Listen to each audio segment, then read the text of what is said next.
I just turned 40 and I just made my very first feature film. And genuinely, I couldn't care less that it didn't happen earlier. But that wasn't always the case.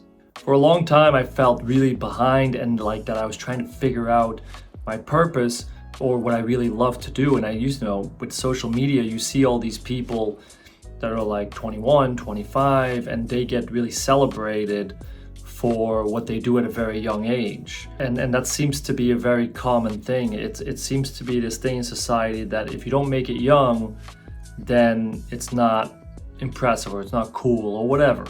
And it can really get in your head, especially if you are middle-aged, and I hear this from a lot of people.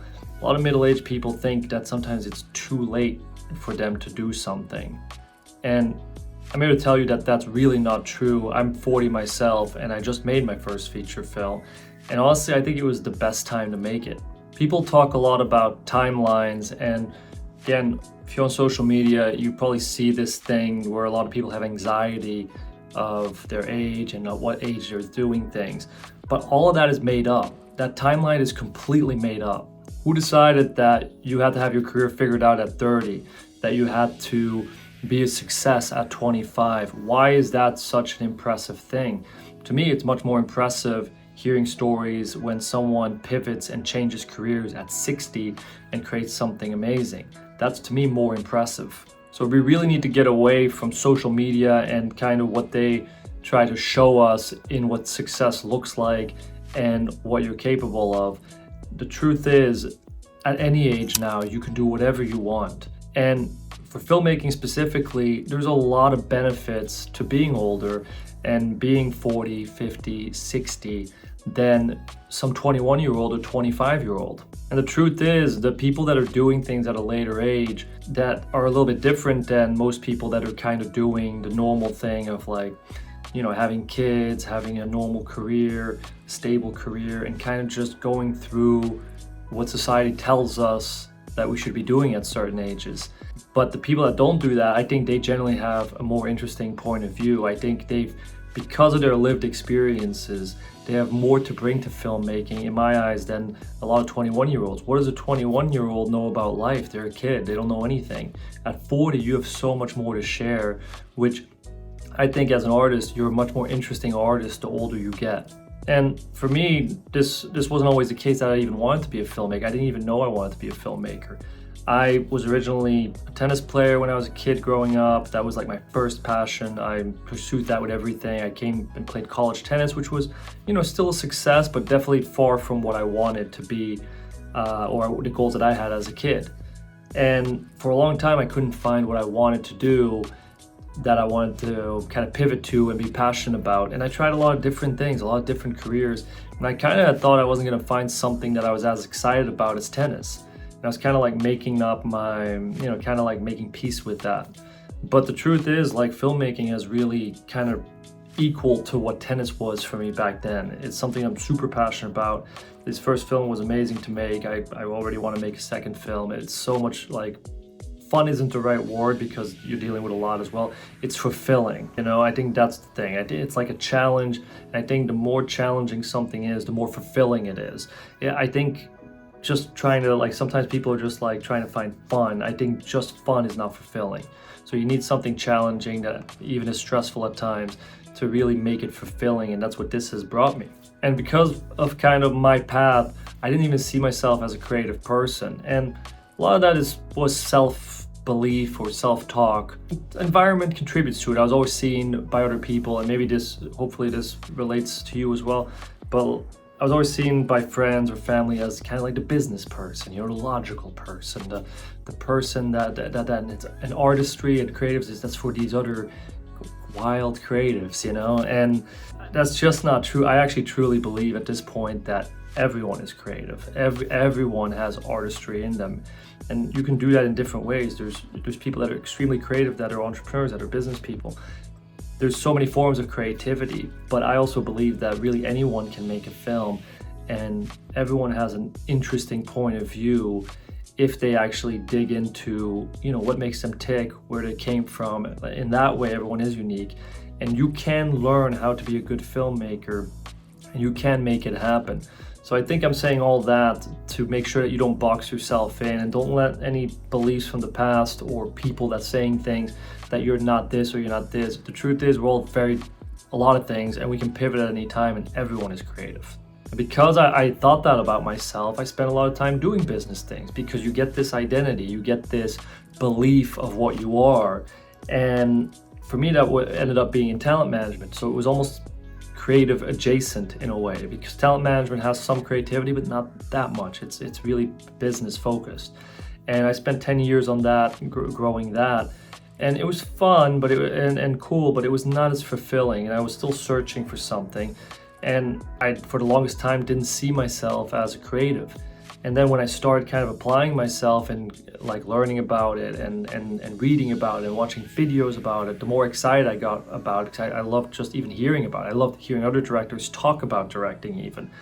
So I just got more and more into it, and then I got into, writing and kind of built it from there. And then eventually that led to my first film that I just filmed, directing. If you told me this, I don't know, 5 years ago, 6 years ago, I would have been like, no, that's not for me. I'm not the creative type. But that would have just been almost playing it small, like almost not wanting to put yourself out there, because you are putting yourself out there.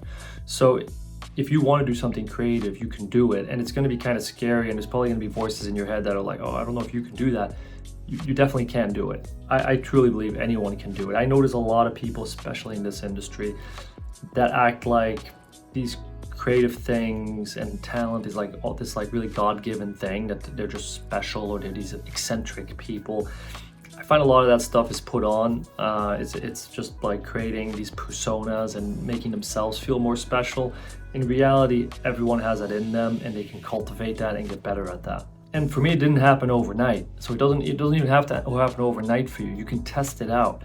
When I started actually, obviously with talent management, learning more about filmmaking, but the first time I was actually involved in filmmaking was as a producer, which is very, business, very similar to business in that way. So it was an easy step in that way, or a natural step. Like there was no weird thoughts or conflicting thoughts about that, which makes sense because it speaks to my business skill. And again, people were like, oh, there's such a natural fit for you, because people see you as one thing until they don't, and it didn't change, and producing I really liked, but the big thing I got out of that was not only that I liked producing, but that watching it, I knew I could direct. I knew I could do a good job. I knew I had skills that would be good. And there's lots of things that I'm not as good at and that other people are probably stronger at. But there were certain things that I was like, oh, a lot of things that I'm good at could be really good for directing.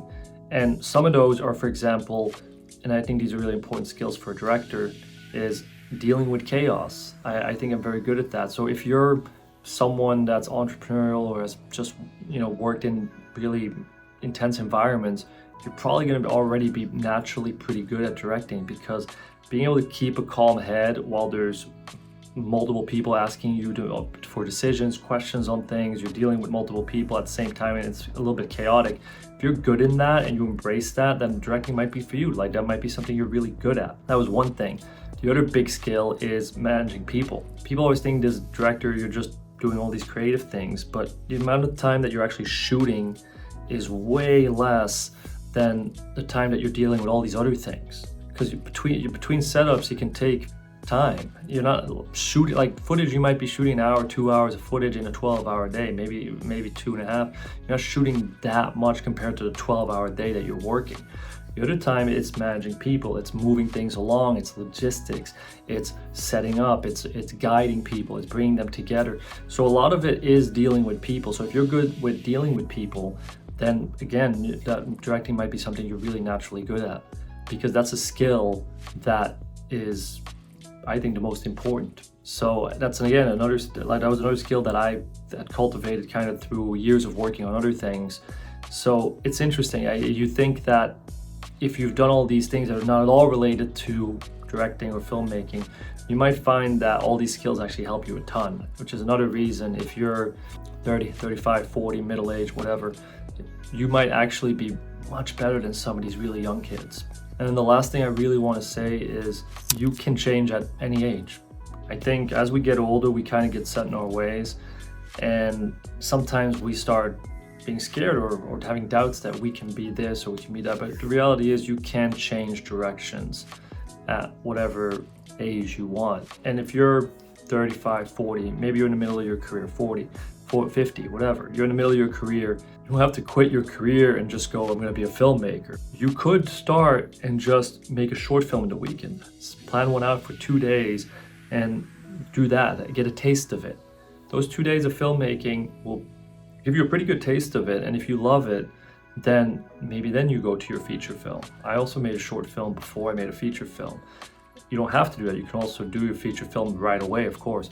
But if you don't want to stop everything and you have full, like a lot of responsibilities, which a lot of people do at this age, then it might be good to just test it out for 2 days. Do a short film, make it small crew, 5, 6 people, and just go for it. And then see if you love it, and then go from there. I think anyone can do that. Honestly, I think everyone should do that. I think if you've never done a creative thing like this, music, painting, filmmaking, whatever, then I think filmmaking is actually something that a lot of entrepreneurial business people, people that don't necessarily see themselves as filmmakers, will naturally be very good at and should try out. Just remember, you're not too late. Forget about all these social media timelines. 40 is a great age, 50 is a great age. It's a great age to be doing this because you're bringing so many more skills to this than people way younger than you. And creatively, for story and perspective and everything, you just bring way more life to you with you. And I do think storytelling, filmmaking, it's coming from you, the storytelling. Like it's the most important. So if you have lived a life, you have way more to say. You just have way more to say. You have way more to relate to. So I think this is the best age to become a filmmaker. If you've never made a film or you're thinking about making your first film, definitely comment below. Let me know even what your doubts are or questions that you have, or if you're working on it, definitely let me know. I'm always super excited to hear people working on their first film. So let me know in the comments, and I'll see you guys soon.